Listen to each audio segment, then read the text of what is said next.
In this video we're going to learn about equations of circles, and we're going to learn how to apply equations of circles. That will include where the main equation came from, translations involving circles, and also when circles and lines intersect.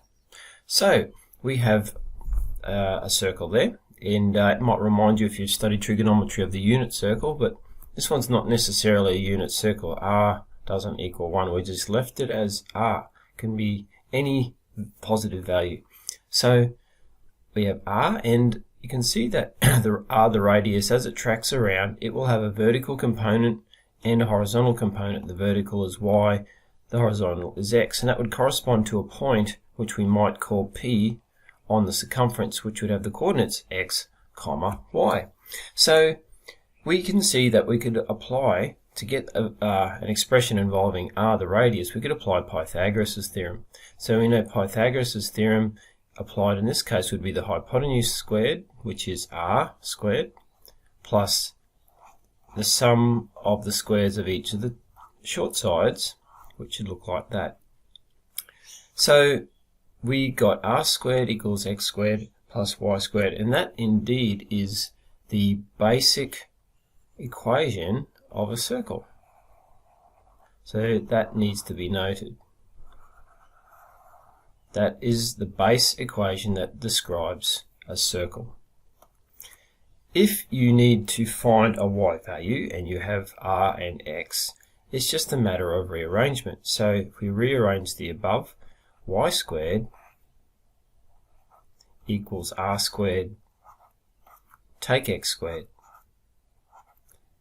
Y, therefore, would be equal to both the plus and the minus square root of R squared take X squared. Likewise, X, rearranging it in a similar way, X would be plus or minus square root of R squared take Y squared.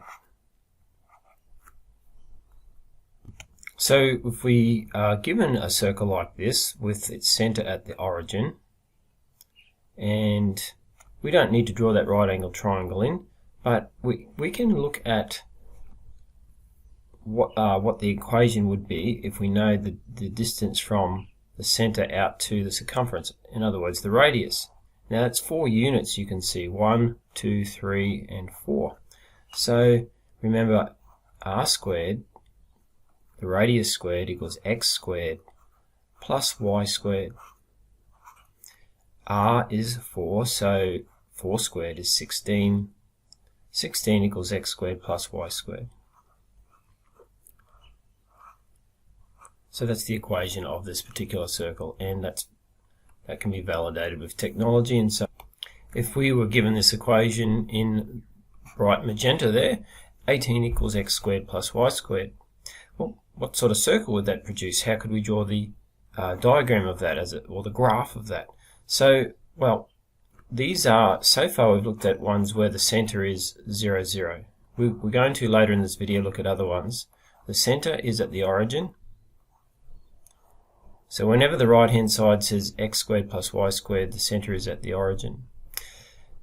We have some clues about what the radius is. So that's R squared. So R squared equals 18. So R, now we only take the positive value for R because R has to be positive because it's a distance. So R is greater than 0. We don't have to worry about the negative when we take the square root of 18. So it's just the positive of square root of 18, which is the positive of 9 multiplied by 2, which is 3 root 2. So we would have to draw a radius of 3 times root 2, which is approximately, to 2 decimal places, 4.24. So 1, 2, 3, 4 and a quarter, there it is, and I'd be drawing a slightly bigger circle than the red one. Okay, now I don't think my circle is going to look too nice. Alright, Please be patient with my circle. Okay, but you get the idea. So the center is still at 0, 0. Radius is slightly bigger. So that's your basic circle equation in action there.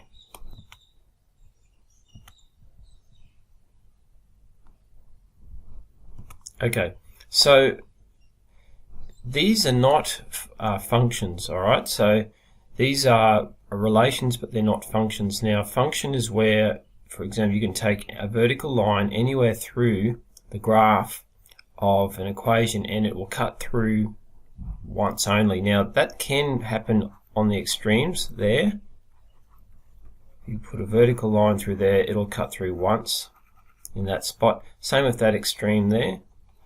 Okay, so we cut through there. Alright, but anywhere else it'll cut, you use a vertical line, it'll cut twice. So that excludes it from being what's called a function. Alright, so most of the things we've looked at are functions. This one is not. It's a relation, but not a function. So it's a, okay, we'll write that down. It's a relation, not a function. Okay, and it's because of the vertical line test. Also, the definition of a function is that every value in the domain, which is all what we normally call the x values, can only have one matching value in the range, which is all the set of y values. So this one, again, that's only true for the extremes. So for this one here, when x equals 4, sure, there's only one y value, it's 0. When x equals negative 4, yes, there is only one y value, and that's also 0. But anywhere else, for example, if we look at when x equals 1, y equals some value that's just below 4, and it also equals some value just slightly bigger than negative 4. So that excludes it from being a function. It's what's called a relation. So what if we had to find the points of intersection between a circle and a straight line? We use what we might have learned in the past about doing this, and we're going to do this algebraically, not graphically. So if you've learned things like an intersection between, say, a parabola and a straight line, we can use a similar idea. So we have here, as an example, x squared plus y squared equals 4 intersecting with y equals 2x. So we have a circle and a straight line. Now they could intersect in two places, or it could just be one, like a tangent, or it could be no points of intersection. Now, one way of doing this is using a method of substitution. So the method of substitution, when we've got two equations, we have a few choices. One thing we could do is apply this second equation and substitute it into this first equation. Now, wherever we see a y, if we like, we can replace that with 2x. So let's try that in the first equation. So we'll write out the circle's equation, x squared plus y squared equals 4. But at the points of intersection, y also equals 2x. So when we've got y squared here, we can replace the y with 2x. It's got to be squared, of course, because it's y squared equals 4. Okay, so we can develop that, and we've got x squared. Now remember, index laws, something you must always remember. Sorry. So as I was saying, index laws, when we have a product raised to a power, we have to, if we're trying to evaluate that, we have to raise each part of the product to that power. So that's an index law you should remember from the past. So that means here with 2x all squared, it's 2 squared, which is 4, and x squared, which is x squared, strangely enough, and yeah, that equals 4. Okay, so we can solve that. We have some like terms. That's 1x squared plus 4x squared is 5x squared. 5x squared equals 4. Solving for x. So x squared is 4/5, dividing both sides by 5. X, we take the square root, and it can have a plus or positive or negative value. X can be positive or negative, because we're looking at all quadrants here. And that's the square root of 4/5. Now more index laws with surds, that's root 4 over root 5. which is 2 over root 5. Now I've just got to remember to keep using my plus or minus, there's two values. So that means I'm not going to rationalize the denominator either, I'm just going to leave it irrational at this stage. So that therefore x equals 2 over root 5 and x equals negative 2 over root 5. Right, so there's two x coordinates where the intersection occurs, so it's going to intersect in two places. Now of course points of intersection are points, and all points have two lots of information about x and y. We have information about x. So how do we get information about y? Well, the smart people will pick on the easy equation and sub the x values into that easy equation. You could do it for the other one, but it's easier if you sub it into the y equals 2x. So let's do that. So y will be 2 times x, which is 2 times 2 over root 5, which is 4 over root 5. Certainly hope you can deal with fractions. Very important.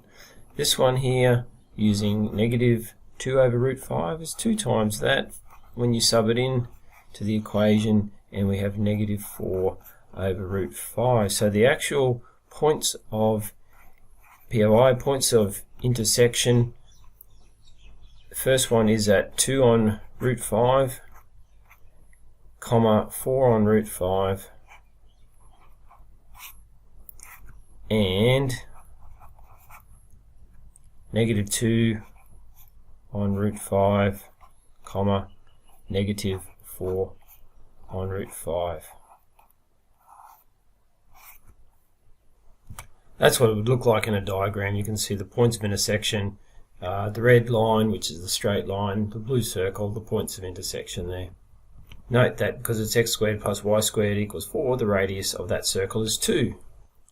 Now what if we had a circle that didn't have its center at the origin? Have a look at this one here. It's clearly not centered about 0, 0. So you can do investigations to see why this works, and just to keep the video at a short duration, I'm not going to show you that, but you can use the following here by investigating numerically what happens. But basically we've got a case not of x squared plus y squared. If you can see on the top left of your screen, we've got some h's and k's in there. Okay, so how does that work? Well, they're h and k's, you might have heard of the word parameters before. They're constants which affect the position of all the points. Therefore it affects also the center placement. So you can see that I've got at this stage here h is set to 1 and k is set to 1. So the actual equation of this particular circle would be 25 equals x minus 1 all squared. So notice how there's 1 taken off the x value before it's squared. That does affect the number that is squared, and that's one of the reasons why this circle is moved to the right compared to the circle centered about 0, 0.